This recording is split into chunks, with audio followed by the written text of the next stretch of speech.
الحمد لله نحمده ونصلي ونسلم على رسوله الكريم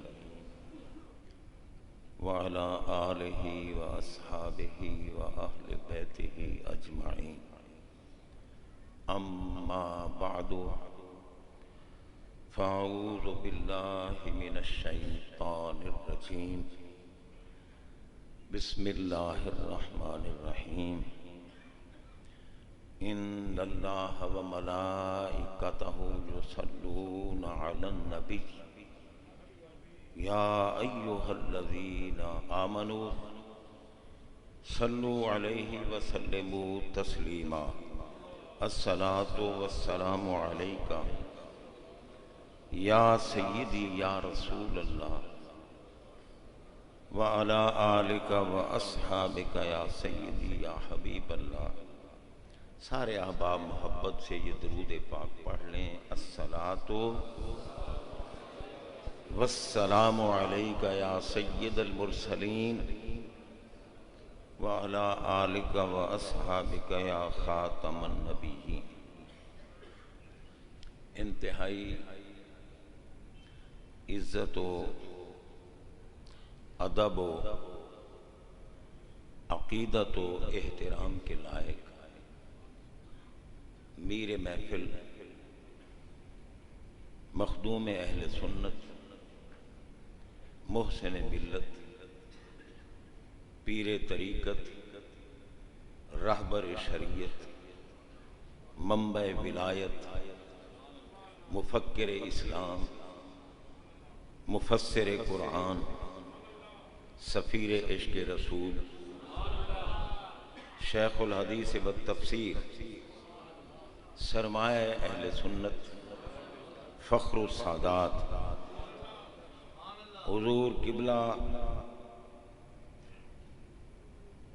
سید ریاض حسین شاہ صاحب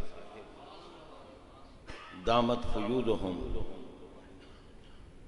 اور تمام علماء اہل سنت مہمانان گرامی سامعین و حاضرین حضرات، میں آج صرف حضور قبلہ شاہ جی کی زیارت اور معیت کا فیض حاصل کرنے کے لیے حاضر ہوا ہوں، اور پھر یہ بھی اعتراف ہے کہ اتنی بڑی علمی اور روحانی شخصیت کے سامنے گفتگو کرنا آسان کام نہیں.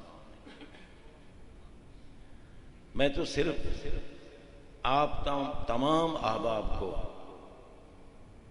ہدیہ تبریک پیش کرتا ہوں جن کو اللہ تعالی نے اس دور پرفتن میں ایسی پاک ہستیوں کے دامن سے وابستگی اور ان کی محفل کی معیت اور ان کے دیدار کی دولت سے نوازا ہے. حضرات محترم، یہ تو ہمارے آقا پاک علیہ السلام کا فرمان ذیشان ہے کہ عند ذکر الصالحین تتنزل الرحمہ. جہاں اللہ تبارک و تعالی جل شانہ کے نیک بندوں کا ذکر ہو، محبوب بندوں کا ذکر ہو، وہاں رحمتیں برستی ہیں. اور یہاں ذکر مطلقاً ہے، ان کی ذاتوں کا ذکر ہو، صفات کا ذکر ہو، محامد کا ذکر ہو، محاسن کا ذکر ہو، کرامات کا ذکر ہو، کمالات کا ذکر ہو، ان کے عالی نسب ہونے کا ذکر ہو. کسی اعتبار سے بھی اللہ کے محبوب بندے کا ذکر رحمتیں برساتا ہے. اور رحمت برسانا یہ بندے کا کام نہیں، یہ بے نیاز کا کام ہے. پتہ چلا کہ پیاروں کا ذکر اللہ کو اتنا پیارا ہے کہ ذکر کرنے والے، ذکر کرانے والے، ذکر کی محفل منانے والے، محفل ذکر میں آنے والے سب پر رحمتیں برستی ہیں، اور جہاں رحمت برسے وہاں زحمت نہیں ہوتی، اور جہاں زحمت ہو وہاں رحمت نہیں ہوتی۔ رحمت کا تقاضا انعام ہے اور زحمت کا تقاضا عذاب ہے۔ لہذا ہم خوش بخت اور خوش قسمت ہیں کہ ہمیں ایک ولی کامل کی محفل میں حاضری کی سعادتیں نصیب ہو رہی ہیں، جہاں بلا شک و شبہ رحمت برس رہی ہے، ہمارے دامن رحمت سے بھر جائیں گے۔ حضرات محترم، کیونکہ اللہ کے محبوب اور ولی بندے کی دیدار بھی گناہوں کو ختم کر دیتا ہے۔ اب دیکھیں حدیث پاک میں ہے، میں زیادہ وقت نہیں لوں گا، انتہائی اختصار کے ساتھ، کیونکہ بوڑھا بھی ہوں اور بیمار بھی ہوں۔ صرف حضور قبلہ شاہ جی کا حکم مانتے ہوئے کھڑا ہو گیا، اور کھڑا اس لیے ہوا ہوں کہ شاید بیٹھ کے اگر شروع کروں گفتگو تو پھر مجھے یہ نہ ہو کہ پھر یاد آ جائے کہ اب یہ بات بھی سنانی ہے، پھر مجھے یاد آئے کہ اب یہ بات بھی سنانی ہے۔ کھڑے ہوئے تھک جاؤں گا، چپ کر کے چھوڑ کے بیٹھ جاؤں گا اور اپنا مقصد پورا کروں گا، شاہ جی قبلہ کا دیدار اور ان کی پاک گفتار۔ عرض یہ کر رہا تھا کہ اللہ کے ولی کا دیدار، صرف دیدار کی بات کر رہا ہوں، گناہ مٹا دیتا ہے۔ ہمارے آقا علیہ الصلوۃ والسلام کا ارشاد ذیشان ہے، فرمایا من ناظر الی الکعبۃ ایمانا و تصدیقا خرج من الخطایا کیوم ولدتہ امہ۔ اب یار لوگ کہتے ہیں تم علی علی کرتے ہو،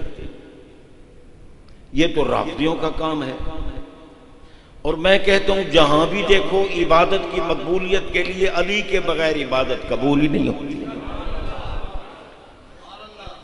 دیکھو نا، یوں نہیں فرمایا کہ من ناظر الی الکعبۃ، فرمایا من ناظر الی الکعبۃ ایمانا و تصدیقا۔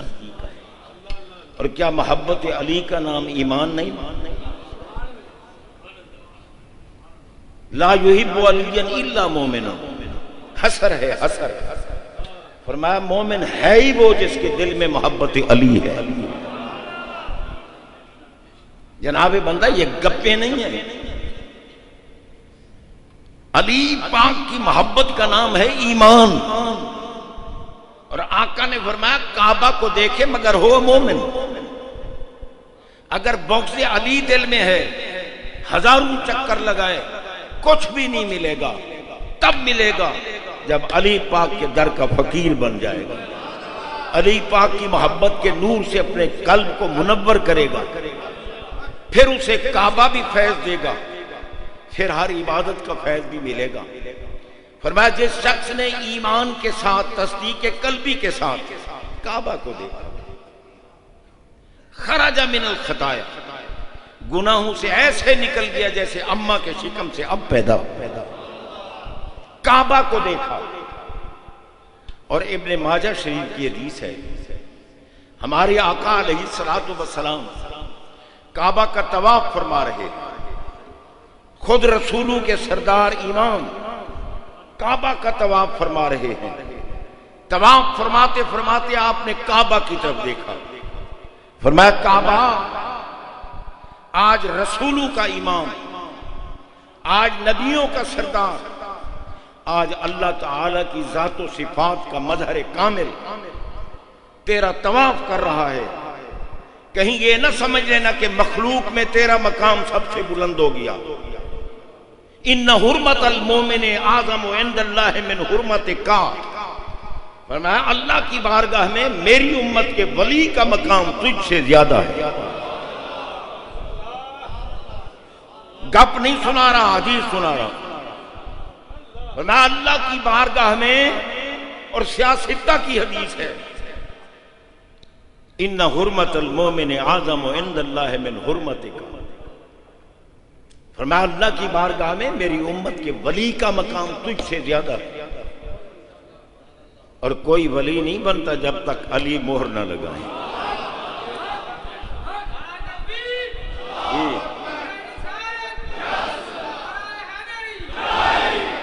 بھائی علی پاک کے لنگر سے ولایت کی خیرات ملتی ہے، اگر خیرات لینے والوں کا مقام کعبہ سے افضل ہے تو بتا ولایت کی خیرات بانٹنے والے علی کا مقام کیا ہوگا؟ غور کیجیے۔ تو حضرات محترم، جب اللہ کے ولی کا مقام یہ ہے، کعبہ کو دیکھو تو سارے گناہ معاف، اور ولی کعبے سے افضل ہے، میں اس کی تفصیل کی طرف نہیں جاتا، تو پھر ولی کو دیکھنے سے سارے گناہ معاف نہیں ہوتے؟ جس مومن نے کعبہ کو دیکھا یوں ہو گیا جیسے اماں کے شکم سے اب پیدا ہوا ہے، اور کعبے سے افضل ہے ولی۔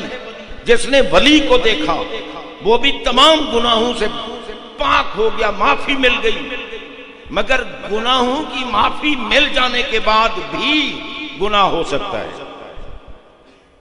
گناہ ہو سکتا ہے، پھر معافی مل گئی، ولی کا دیدار ہوا، معافی مل گئی۔ اگر خدا نہ خواستہ پھر کوئی ایسی غلطی یا گناہ ہو گیا کہ ایمان ہی ضائع ہو جائے تو پھر اس گناہ کی معافی کا فائدہ کیا ہے؟ اب غور کیجیے، اگر کوئی ولی کو دیکھے تو گناہ معاف، اور ولی بھی ہو اور ہو بھی سید۔ غور کیجیے، ولی بھی ہو اور ہو بھی سید، صحیح النسب سید۔ جناب بندہ، سید کا مقام یہ ہے کہ اس ولی جو سید ہے ان کی زیارت کرو، دیدار کرو۔ میرے آقا نے وعدہ فرمایا ہے کہ جب بھی تمہیں موت آئے گی خاتمہ ایمان پہ ہوگا۔ تو بتاؤ پھر ہم اپنی قسمت پہ ناز نہ کریں؟ ہم اپنی قسمت پہ ناز کرتے ہیں، ہم نہیں دیکھتے کسی کو کوئی بک بک کرتا رہے، کوئی کچھ کرتا رہے۔ حقیقتاً کیونکہ جب 14ویں کا چاند اپنی پوری تابانی سے چمک رہا ہوتا ہے تو سگے سفلا گندی عادت والا کتا اس کی تابانی کو دیکھ کر بھونکتا ہے۔ جناب بندہ، جس کتے کی عادت خراب ہے وہ 14ویں کے رات کے چاند کی تابانی اور چمک کو دیکھ کر بھونکتا ہے، اور بابا بھونکنے والے بھونک بھونک کے مر جاتے ہیں۔ بدر منیر تو اپنی تابانی پہ قائم رہتا ہے۔ اگر کوئی حضرات محترم، ہمارے آقا تو فرمائیں کہ اکرموا اولادی، حکم دیا فرمایا میری اولاد کی عزت کرنا واجب ہے تم پر، میری اولاد کی۔ اور اولاد رسول کون سی ہے؟ وہی جنہیں سید کہتے ہیں۔ پشت علی کی ہے، بطن زہرا کا ہے، اولاد مصطفیٰ کی ہے۔ میرے آقا خود فرماتے ہیں الحسن والحسین ہما ابن آیا من فرق بینی و بین آلی بعلی فہو قضا و قضا۔ فرمایا حسن بھی میرا بیٹا ہے، ان سے بھی میری اولاد چلے گی، حسین بھی میرا بیٹا ہے، ان سے بھی میری اولاد چلے گی۔ یوں ہی تو نہیں نا میرے نبی نے کہا کہ حسین منی و انا من حسین کالشیء الواحد، میں حسین اور میں ایک چیز ہیں، ایک چیز ہیں۔ حضرات محترم غور کیجئے، اور پھر دونوں شہزادوں کو لے کر میرا آقا اللہ کی بارگاہ میں عرض کرے اللہم انی احبہما فاحبہما واحب من یحبہما۔ یا اللہ میں ان دونوں سے، میں محمد صلی اللہ علیہ وسلم ان دونوں سے پیار کرتا ہوں، اور تیری بارگاہ میں عرض کرتا ہوں تو بھی ان سے محبت فرما۔ اب بتاؤ ہمارے آقا کی رضا مطلوب ہے یا نہیں؟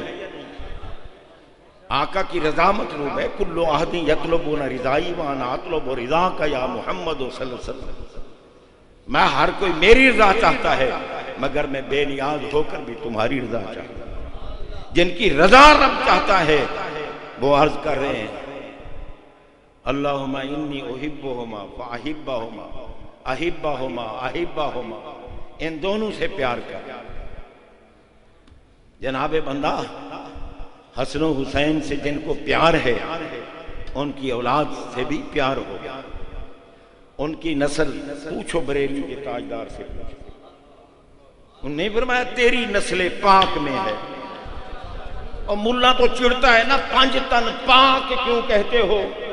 وہ پاک ہیں اور پاک نہیں ہیں.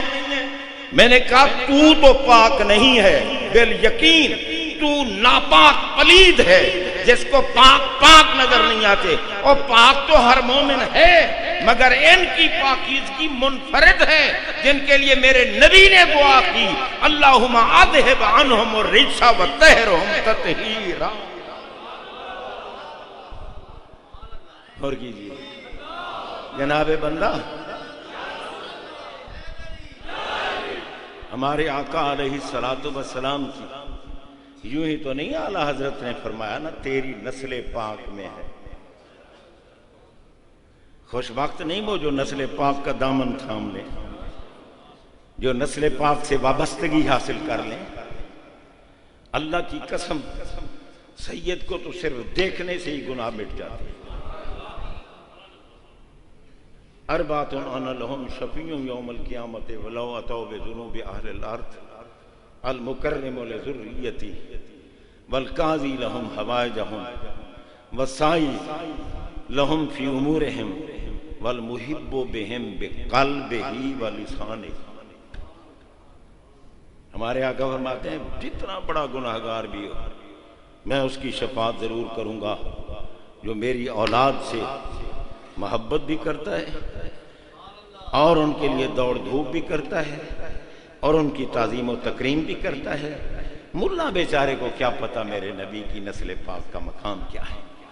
آنکھ والا تیرے جو بن کر تماشا دیکھے دیدہ کور کو کیا آئے نظر کیا دیکھے.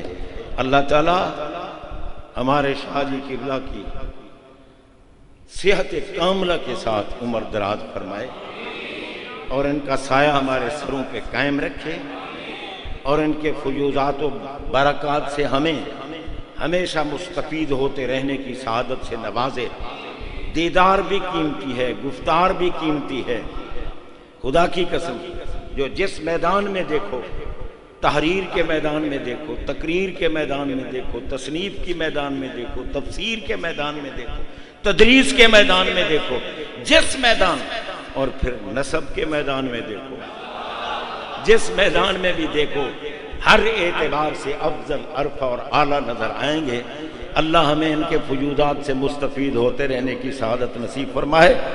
وآخر